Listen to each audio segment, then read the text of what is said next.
Am I the a-hole for letting my stepson, his girlfriend, and baby become homeless? My female 46 two stepsons, Eric 27 and Michael 30, live with me and their dad. But our relationship was superficial, since they kept reminding me that their mom was present in their lives and I was the outsider. They then moved away for college and rarely visited. My husband got sick with cancer and struggled for 2 years. Months before he passed away, I discovered that both Michael and Eric were slowly withdrawing money from our bank account. I didn't know they had access to it, but later found out they had access through my husband's financial information. I was livid because I needed the money for treatment and other expenses since I stopped working. I had a fight with both of them after they admitted they were moving money out of my husband's account before he died, so I won't get anything since the money was theirs.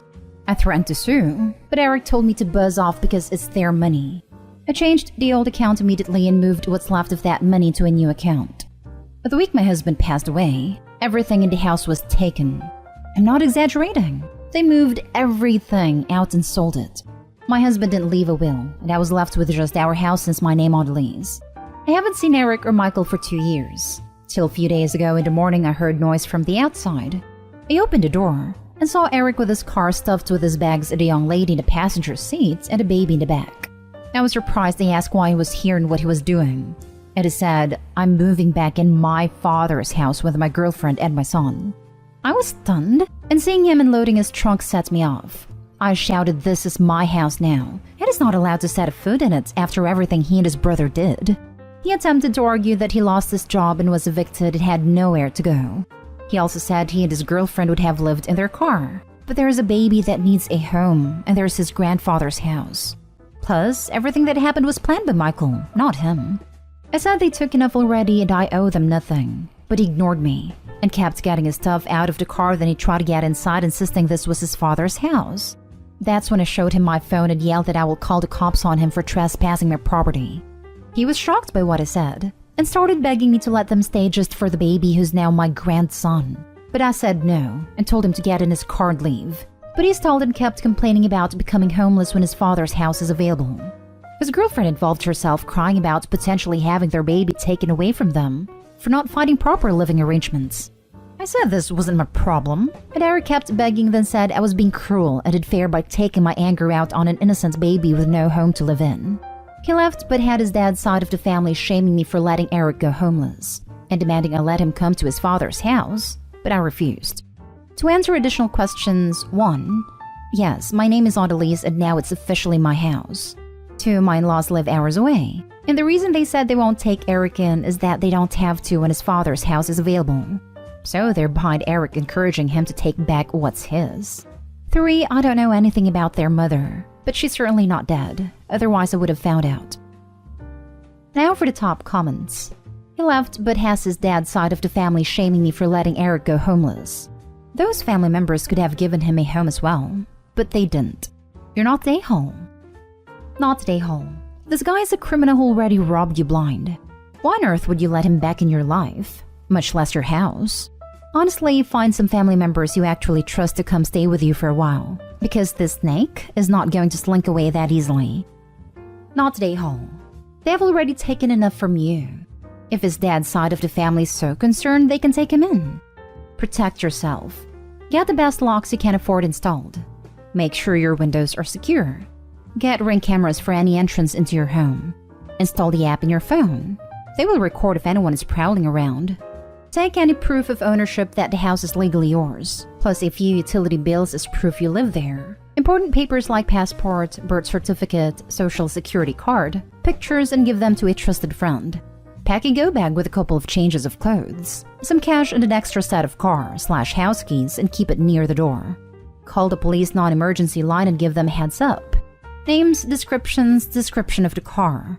If you have any proof of the family's harassment, show them. Ask if they can do extra patrols of your neighborhood. Alert your neighbors so that they'll call the police if they see any strangers in your street, strange cars, and frequent drive-bys. Tell them that you are not moving out and no one is moving in. If they see anyone loading or unloading their car into your home, they should call 911. It all sounds scary, but you are preparing for the worst possible scenario. You are now a freaking safety Boy Scout. You are prepared. Then live your best life. If things go down, don't panic. You have a plan. Grab your bag and go. Next story.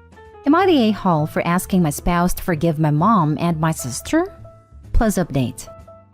I have been married to my wife for 8 years. The very first day my family met her, my mom turned her back on her and ignored her, and my sister came out asking if she was ever going to see the triplets again. My ex-girlfriend had kids from a previous relationship. I was so damn pissed and embarrassed, but my significant other handled it like a champ and acted like nothing. When we got home, she cried and was really disappointed. She had been looking forward to meeting everyone. I texted both my mom and sister and chastised them both for their rude behavior, and my mom's reason was because she really liked my ex and her kids. Same for my sister. I took my significant other to my mom's for Thanksgiving and Christmas, and my mom and sister were still standoffish. After we left, my significant other said she didn't want to go over anymore, and I promised her she wouldn't. I asked her to marry me a few months after, and we didn't invite any of my family to our ceremony. Not her choice. She said I was more than welcome to, but I didn't think my family deserved to be there. Then my mom found out and reached out and asked if we would like to have dinner. My significant other encouraged me to go, but she had no desire to. I went, and it ended up being a party at an Italian restaurant with all of my family. They were all asking for my wife, and it was so damn uncomfortable having to make an excuse.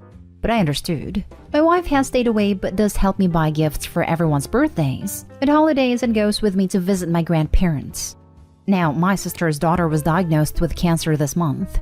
My wife has been incredibly helpful and has assisted in any way possible, and I was hoping this would lead to everyone forgetting the past. I asked my wife if she'd consider coming around to my mom's, and she refused. I told her I didn't understand why, that all this drama was 8 years ago and she was doing all this nice stuff for them right now.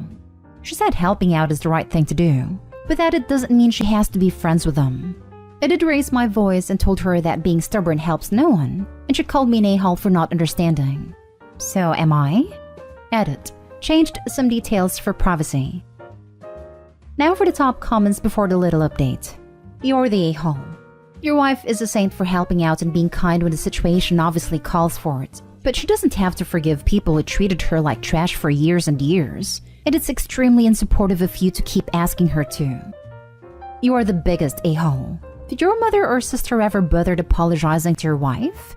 Sounds like they continued their awful behavior toward her even after you called them out on it. I was wondering the same thing.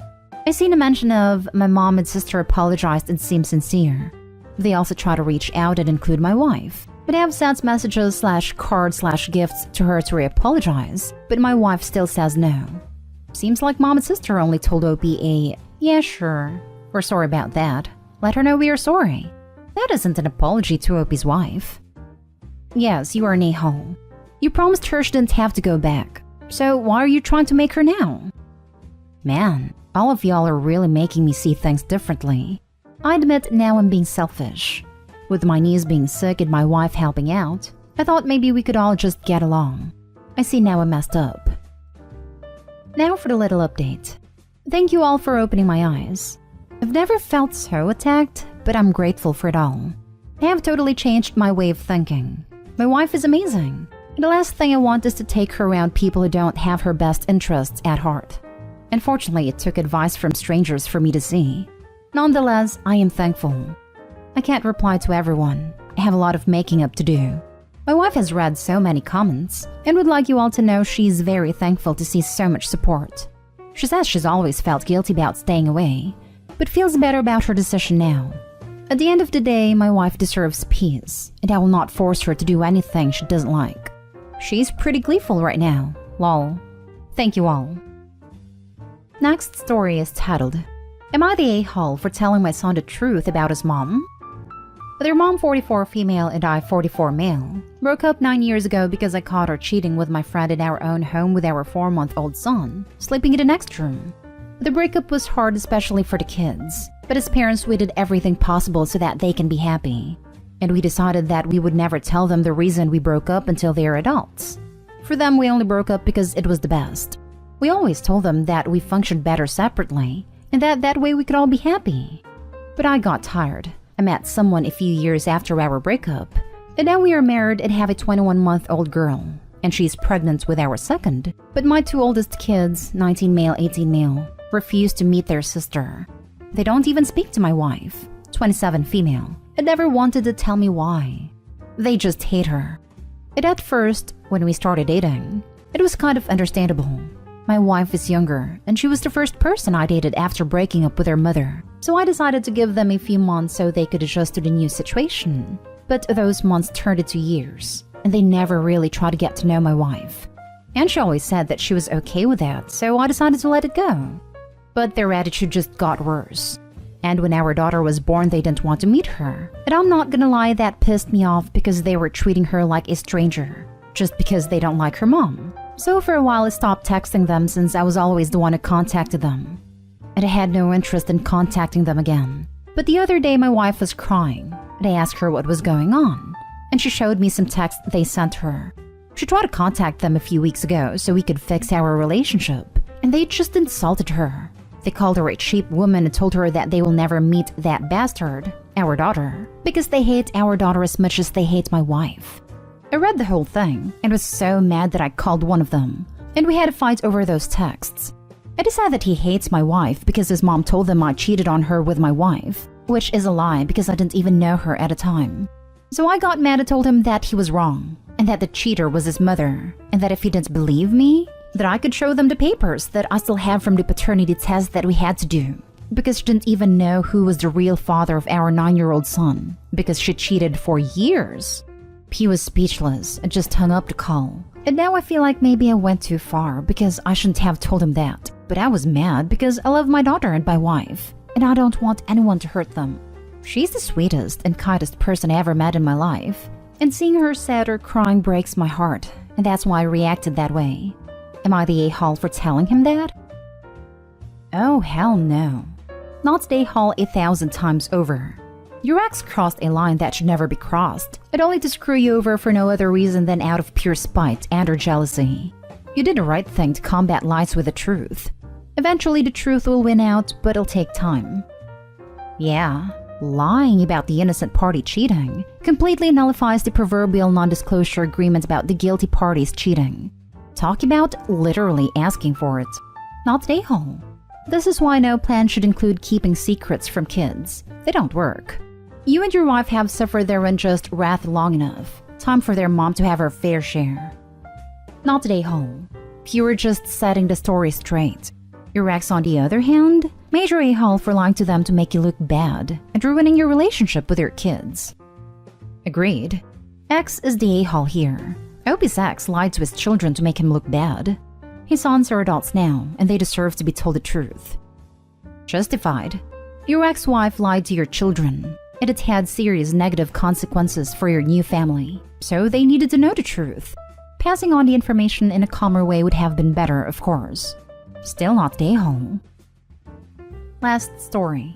Am I the a-hole for wanting my wife's son to leave the house after he turns 18? My wife and I have been married for 5 years, and she has a 17-year-old son from a previous relationship. The father left her and her son about a decade ago, and has not been present in their lives ever since. I know it was a traumatic experience for both of them. They have a very tight bond as a result. My wife is on permanent disability and doesn't work, so I am the sole breadwinner in the household. I have always tried to be a very present figure in my stepson's life, but I also understand that I am not his father.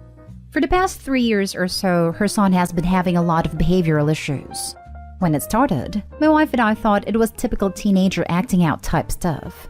But when his behavior continued over the course of months and into a year, we knew we had to take more action. We attended family therapy, got him individual therapy and counseling, worked with his school counselor, tried getting him involved in extracurricular activities, etc.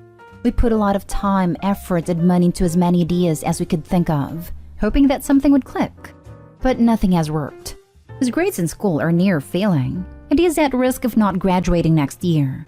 He will refuse to leave his room for days at a time. He has zero respect for me as a person, let alone a parent figure. He fights us on attending therapy and counseling sessions, and will not participate when we get him there. I am at my wit's end, and I'm also starting to feel the hurts financially because my insurance doesn't cover all of the therapy and counseling. My wife's disability checks take some of the edge off, but I'm hemorrhaging money at this point and failing behind on bills. My stepson turns 18 in a couple months, and I'm at a point where I want to stop paying for his therapy and counseling. I am also at a point where I no longer want him in my house at the end of next school year. After a recent outburst from him, I broke down to my wife and told her all of this. She wasn't aware of the financial problems because I didn't want her to feel that her son is a burden on us. But as hard as it is to say it, he kind of is. Out of anger and frustration, I told my wife my feelings about wanting him to leave our house, and she flipped out on me. She accused me of giving up on him and basically being okay with him becoming homeless. She said she would never forgive me if I abandoned him like his father did, and that I was an a-hole for even thinking something like that, let alone telling her. It's been a huge rift between us since then, and it's put a huge damper on the holidays. A part of me wants to get this all out in the open since I think my stepson deserves to know what kind of strain this is putting on all of us. But my wife insists on being protective of him. I feel like no matter what, I am going to be the bad guy, but I also feel like I have done all that I can do. Am I the a-hole for wanting to quit supporting my stepson? Not the a-hole. You are doing everything you can to help your stepson. Unfortunately, you cannot help someone who doesn't want to be helped. While he is a minor and you have the authority to do so, have you considered inpatient help? I would suggest being honest with him. His behavior is unacceptable, and he either changes or leaves. You will pay for his therapy as long as he tries to help himself get better. This may cost you your marriage, but if you do not draw this line, you will be having the same conversation in 10 years. While he is a minor and you have the authority to do so, have you considered inpatient help? My wife outright refuses to even consider this. His therapist recommended it a little over a year ago, but my wife wouldn't even think of it. She then forced us to find a new therapist. That is denial, and all it's doing is enabling him. The shame of it is he probably feels the most lost in all of this.